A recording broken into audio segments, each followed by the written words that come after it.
PN junction diode अर्धतरंग दिष्टकारी के रूप में। तो सर्वप्रथम ये पीएन जंक्शन डायोड का ये प्रतीक है। ये प्रतीक आप लोगों से पूछा जाता है,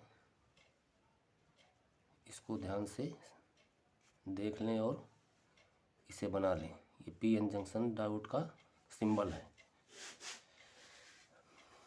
अब आज के टॉपिक में पीएन संधि डायोड अर्धतरंग दिष्टकारी के रूप में यानी हाफ वेव रेक्टिफिकेशन, और यही जो है पीएन जंक्शन डायोड पूर्ण तरंग दिष्टकारी के रूप में इस वीडियो में आप लोगों को इसकी जानकारी दी जाएगी। तो दिष्टकरण क्या है, पहले इसके बारे में आप लोग समझिए। दिष्टकरण क्या है? दिष्टकरण का मतलब ये होता है कि एसी करंट को डीसी करंट में बदलना। एसी करंट को डीसी में बदलना, इस प्रक्रिया को हम दिष्टकरण कहते हैं या रेक्टिफिकेशन कहते हैं। और जिस यंत्र के द्वारा यह किया जाता है उस यंत्र का नाम है PN junction diode. PN junction diode के द्वारा रेक्टिफिकेशन का कार्य किया जाता है। अब डायरेक्ट करंट हमारा इस तरह से चलता है, इस प्रकार ये डायरेक्ट करंट चलता है सीधा एकदम। और एसी करंट ये वेव के रूप में चलता है, ये वेव के रूप में चलेगा। इसकी दो दिशाएं होती हैं, ये पॉजिटिव और ये निगेटिव। अब इसकी जो पहली हाफ साइकिल है, फर्स्ट हाफ साइकिल, ये पॉजिटिव है, और ये जो सेकंड साइकिल है यह निगेटिव डायरेक्शन में है। फिर दूसरी हाफ साइकिल जो फर्स्ट है वह पॉजिटिव डायरेक्शन में है, और ये जो नीचे वाली हाफ साइकिल है ये निगेटिव डायरेक्शन में है। तो इस तरह से एसी करंट वेव के रूप में चलती है। ठीक है। तो डायोड क्या करता है, इसको रेक्टिफाई करता है। रेक्टिफाई करने का मतलब ये है कि जो नीचे वाली ये जो करंट हैं इनको वह काट देता है, नीचे वाली करंट को उनको काट देता है। अच्छा, अब क्यों ज़रूरत पड़ती है इस तरह के करंट को? तो देखिए, एसी करंट बैटरी को चार्ज नहीं कर पाएगी, बैटरी को चार्ज नहीं कर पाती है, ना मोबाइल को चार्ज कर पाती है।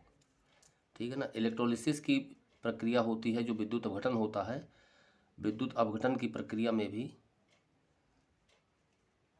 एसी करंट का प्रयोग में नहीं लाया जाता है, वहाँ भी हम डायरेक्ट करंट को ही यूज में लाते हैं। तो ऐसी तमाम प्रक्रियाएं हैं, जैसे कैपेसिटर हुआ, कैपेसिटर को हम चार्ज नहीं कर सकते हैं एसी करंट की सहायता से, इसको हम डीसी के द्वारा ही चार्ज कर सकते हैं। तो इस तरह हमें डीसी करंट की आवश्यकता पड़ती है। तो अब रेक्टिफिकेशन की प्रक्रिया का ये फिगर है। इसमें जो मतलब इनपुट वोल्टेज है यानी निवेशी वोल्टेज एसी स्रोत का, उसको हम ट्रांसफार्मर की प्राथमिक कुंडली से संबंधित कर देते हैं। और ये ट्रांसफार्मर की द्वितीय कुंडली है ए बी। द्वितीय कुंडली के पहले सिरे ए को हम पीएन जंक्शन डायोड के जो है पी क्षेत्र से जोड़ते हैं, और इस कुंडली का जो दूसरा सिरा बी है उसका संबंध हम एक लोड प्रतिरोध आरएल से कर देते हैं। ये लोड प्रतिरोध अत्यंत उच्च प्रतिरोध होता है, और इसी लोड प्रतिरोध से हमें निर्गत वोल्टेज इस प्रकार प्राप्त होता है। इसकी दिशा प्लस की ओर ही है, माइनस की ओर कोई वोल्टेज हमें नहीं प्राप्त होता। अब इसकी प्रक्रिया आप लोग समझिए कि ये किस तरह से दिष्टकरण करता है। तो देखिए, फर्स्ट हाफ साइकिल के लिए जब ये ट्रांसफार्मर में जाएगा और सेकेंडरी कॉइल से आएगा, तो ट्रांसफार्मर की कुंडली का ये सिरा ए धनात्मक हो जाता है और सिरा बी ऋणात्मक हो जाता है, क्योंकि ये जो विभव है ये पॉजिटिव है, धनात्मक है। इस कारण से सिरा ए धनात्मक हो जाएगा और सिरा बी ऋणात्मक हो जाएगा। तो इस दशा में अब ये डायोड जो है ये है फॉरवर्ड बाइसिंग है, मतलब अग्रभिन्नत है। तो यह धारा को अपने में से प्रवाहित होने देता है, मतलब यह करंट को अलाउ करता है जाने के लिए। तो इस प्रकार से यह धारा पूरे सर्किट में हमें प्राप्त हो जाती है फर्स्ट हाफ साइकिल के लिए। तो अब ये अलाउ करती है तो लोड प्रतिरोध में ये धारा हमें प्राप्त होती है। अब ये जो सेकंड हाफ साइकिल है इसकी जो जिसकी दिशा नीचे की ओर है या जो निगेटिव डायरेक्शन में है, जब ये इसके अंदर जाता है तो द्वितीयक कुंडली का सिरा ए निगेटिव हो जाता है और सिरा बी पॉजिटिव हो जाता है, यानी पी क्षेत्र ऋणात्मक हो जाता है और एन क्षेत्र धनात्मक हो जाता है। तो अब यह डायोड उत्क्रम अभिनत हो जाता है, यानी रिवर्स बायस। तो रिवर्स बायस जब ये डायोड हो जाता है तो यह अपने में से धारा का प्रवाह नहीं होने देता। तो जितने समय तक ये आधा चक्र इसमें प्रवेश करता है उतने समय तक हमें यहाँ कोई करंट प्राप्त नहीं होती है, यहाँ पर कोई भी धारा आपको प्राप्त नहीं होगी।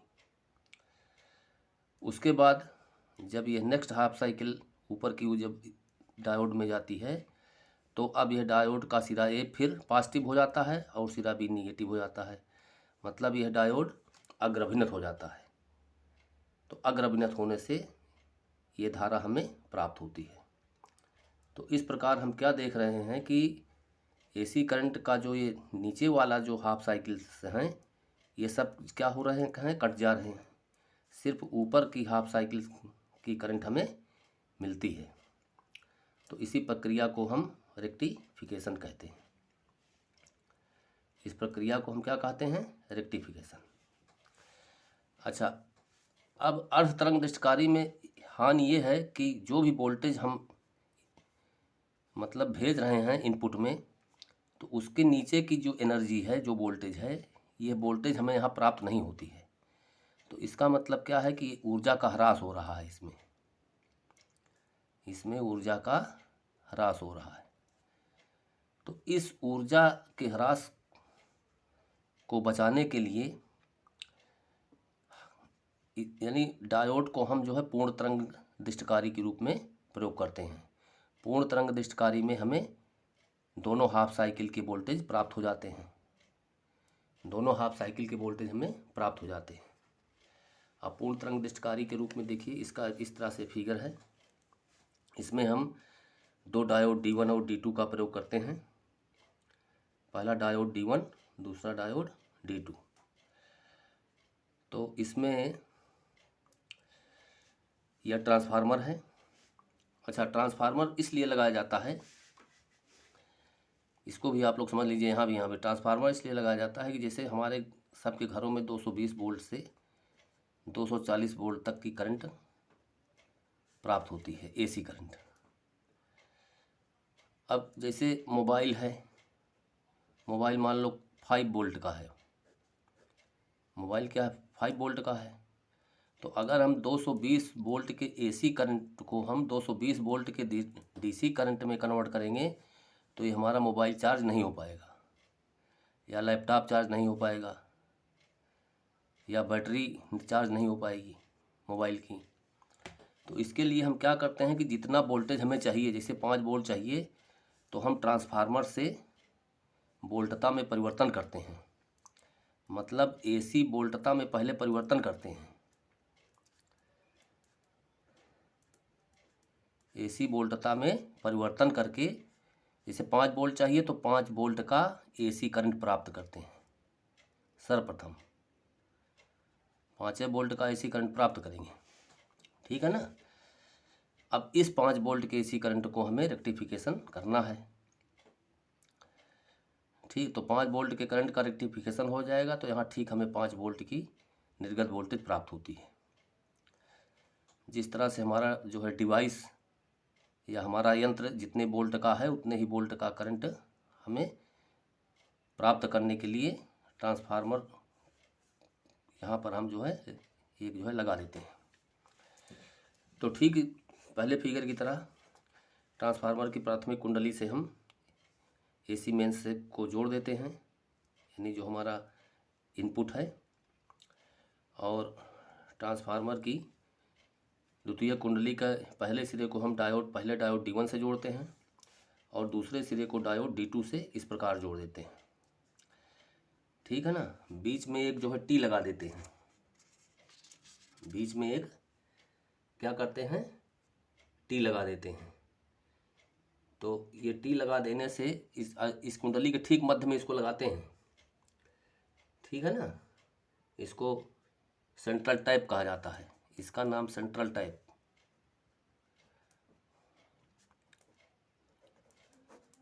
सेंट्रल टाइप जो है टी लगा देते हैं। ठीक। और लोड प्रतिरोध RL इसी टाइप से संबंधित कर देते हैं। इसी लोड प्रतिरोध से ही हमें निर्गत वोल्टेज प्राप्त होता है। यहाँ ये P है और ये Q है, ये चीज़ कुछ नहीं, ठीक है ना। ये P है, ये इतना Q है। तो यहाँ से हम निर्गत वोल्टेज को प्राप्त कर लेते हैं।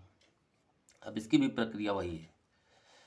जैसे मान लीजिए कि ये यहाँ 0 वोल्ट है अभी और ये यहाँ 200 वोल्ट है ए पर, तो टी पर जो वोल्टेज होगा वो 100 वोल्ट होगा। टी पर जो वोल्टेज होगा कितना होगा, 100 वोल्ट होगा। तो कहने का मतलब कि सिरा ए ज़्यादा धनात्मक है और सिरा टी कम धनात्मक है। अब देखिए उसी तरह से ये सिरा भी ज़्यादा ऋणात्मक है और ये जो है कम ऋणात्मक है सिरा टी, इसके हिसाब से देखा जाए तो। अब चलिए, जब ये निवेशी वोल्टेज की फर्स्ट हाफ साइकिल के लिए ये डायोड D1 अग्रभिन्नत होता है, क्योंकि ये पॉजिटिव वोल्टेज आ रहा है, पॉजिटिव वोल्टेज, धनात्मक वोल्टेज, तो सिरा ए धनात्मक होता है और सिरा बी ऋणात्मक होता है। ठीक है ना। सिरा बी क्या होता है, ऋणात्मक होता है। तो यह डायोड अग्रभिन्नत होता है और यह उत्क्रम अभिन्नत। तो धारा का प्रवाह अग्रभिन्नत होने के कारण इसी में से ऐसे धारा का प्रवाह होता है। अब यहाँ तक धारा आई, इसके बाद धारा यहाँ तक जाती है हाँ, परंतु यह डायोड उत्क्रम अभिन्नत होने के कारण धारा को इसके आगे जाने नहीं देता है। तो धारा क्या करती है, धारा इसी रास्ते से लोड प्रतिरोध से होकर के ऐसे चली जाती है। तो कहने का मतलब कि इस प्रकार से धारा प्रवाहित होती है पहले हाफ साइकिल के लिए। ठीक। तो इसका जो निर्गत वोल्टेज है वो हमें इस तरह से प्राप्त हुआ, ये वाला। अब ये सेकंड हाफ साइकिल के लिए देखिए जो नीचे की ओर है। तो सेकंड हाफ साइकिल के लिए अब ये चूंकि ये निगेटिव पोटेंशियल है, ये क्या है, निगेटिव पोटेंशियल, क्योंकि ये पॉजिटिव है, ये यहाँ निगेटिव है, तो ये निगेटिव पोटेंशियल है। तो निगेटिव पोटेंशियल होने के कारण ये सिरा ए D1 का निगेटिव हो जाएगा और ये सिरा बी इसका क्या हो जाता है, पॉजिटिव हो जाता है, धनात्मक हो जाता है। ठीक। तो जब ये सिरा निगेटिव हो गया तो इस डायोड का पी क्षेत्र क्या हो गया, हाँ, निगेटिव हो गया। तो यह उत्क्रम अभिन्नत का कार्य उस समय करता है, उस समय यह डायोड उत्क्रम अभिन्नत का कार्य करता है, अर्थात इसमें से होकर के धारा प्रवाहित नहीं होती है। अब यह सिरा धनात्मक है तो धारा इस दूसरे डायोड D2 से होकर के जाती है और इस प्रकार अब ये डायोड उत्क्रम अभिन्नत है तो धारा आगे नहीं बढ़ेगी यहाँ से, तो धारा अपना रास्ता चुनती है। तो इसी लोड प्रतिरोध से होकर के दूसरे हाफ साइकिल के लिए भी धारा हमें प्राप्त होती है, जिसका निर्गत वोल्टेज हमें इस प्रकार मिलता है, इस प्रकार। इसी तरह से ये जो पॉजिटिव थर्ड हाफ साइकिल है, तीसरी है, तो ये क्या है, ये धनात्मक विभव है। तो धनात्मक विभव होने के कारण जो है फिर ये डायोड D1 अग्रभिन्नत हो जाता है, क्योंकि इसका सिरा ये धनात्मक हो जाता है और ट्रांसफार्मर की कुंडली का दूसरा सिरा भी ऋणात्मक हो जाता है। तो यह डायोड D1 अग्रभिन्नत हो जाएगा, डायोड D2 उत्क्रम अभिन्नत हो जाता है, यानी ये फॉरवर्ड बायस, ये रिवर्स बायस। तो फॉरवर्ड बायस ये है तो इसमें से धारा होकर किसके जाएगी और वो धारा इसी लोड प्रतिरोध में से होकर के पुनः ऐसे प्राप्त होती है। और ये धारा और ये डायोड क्या है, रिवर्स बायस में है, तो इसमें से किसी धारा का प्रवाह नहीं होता है। तो थर्ड हाफ साइकिल के लिए भी ये हमें साइकिल प्राप्त हो गई। तो इस प्रकार हम क्या देख सकते हैं कि अर्ध तरंगदिष्टकारी में ये जो नीचे का जो वोल्टेज था, ये वोल्टेज हमें नहीं मिल रहा था, यानी ये उसमें क्या हो रहा था, एनर्जी लॉस, यानी ऊर्जा का ह्रास हो रहा था। और फुल वेव रेक्टिफायर में, मतलब फुल वेव रेक्टिफिकेशन में, ये हमें सारे हाफ साइकिल्स ये हमें प्राप्त हो जा रहे हैं। ठीक है ना। तो इस तरह से ये पूर्ण तरंग दिष्टकारी है।